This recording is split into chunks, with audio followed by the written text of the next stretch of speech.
আজকে একটি মজাদার ভর্তার রেসিপি নিয়ে চলে এসেছি। আর এই ভর্তাটা খেতে যে এতটা মজা হয়েছে, মানে একবার না বানালে বুঝতেই পারবেন না কতটা মজা লাগে খেতে। আর বিশেষ করে গরম ভাতের সাথে খেতে আরো বেশি মজা লেগেছে। আর আজকে আপনাদের সাথে শেয়ার করার জন্য চলে এসেছি কাঁঠালের বিচি ভর্তা।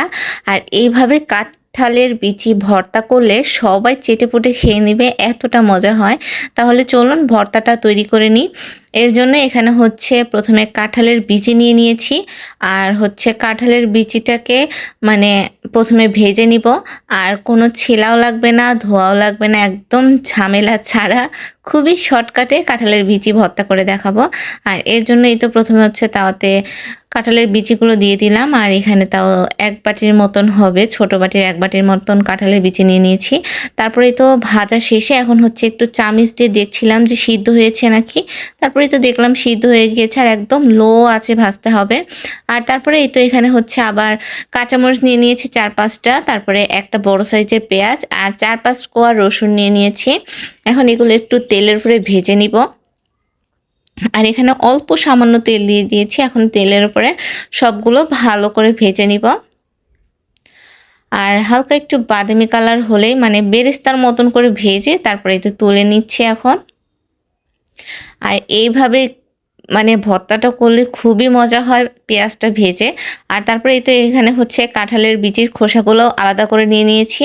আর দেখতেই তো পাচ্ছেন খুবই সুন্দর করে কাঁঠালের বিচিগুলো ভাজা হয়েছে। আর একদম সিদ্ধ হয়ে গিয়েছে, ভিতরে নরম হয়ে গিয়েছে একবারে, হালকা একটু টিপ দিলেই বোঝা যাচ্ছে। তারপরে এই তো এখন হচ্ছে সবগুলো রেডি করে নিয়েছি উপকরণ, এখন হচ্ছে শুধু বাটাবাটির পালা।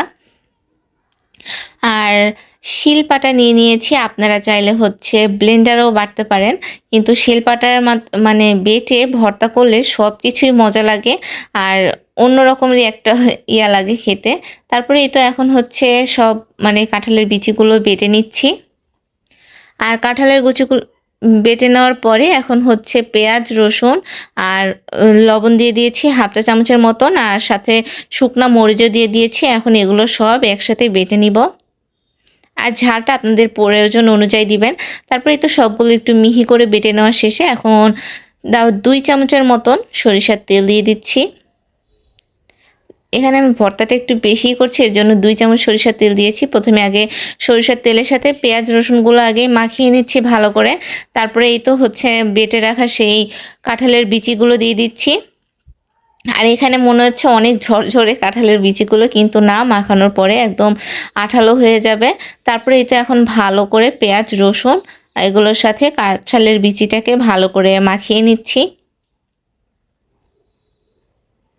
আর এখানে খুবই ভালো করে কষলে কষলে মাখিয়ে নিতে হবে। আর এই তো মাখিয়ে নেওয়া শেষ। এখন হচ্ছে সবগুলো মানে হাতে মুঠ করে দলা পাকিয়ে নিব, মানে গোল গোল করে নিব। আর এই তো ভর্তাটা তৈরি হয়ে গিয়েছে। আর ভর্তাটা খেতে এতটা মজা হয়েছে, একবার না বানালেই নয়। গরম ভাতের সাথে খেতে অনেক মজা লাগে। একবার হলেও ট্রাই করে দেখবেন। ভিডিওটা যদি ভালো লেগে থাকে অবশ্যই লাইক, কমেন্ট এবং শেয়ার করে দিবেন।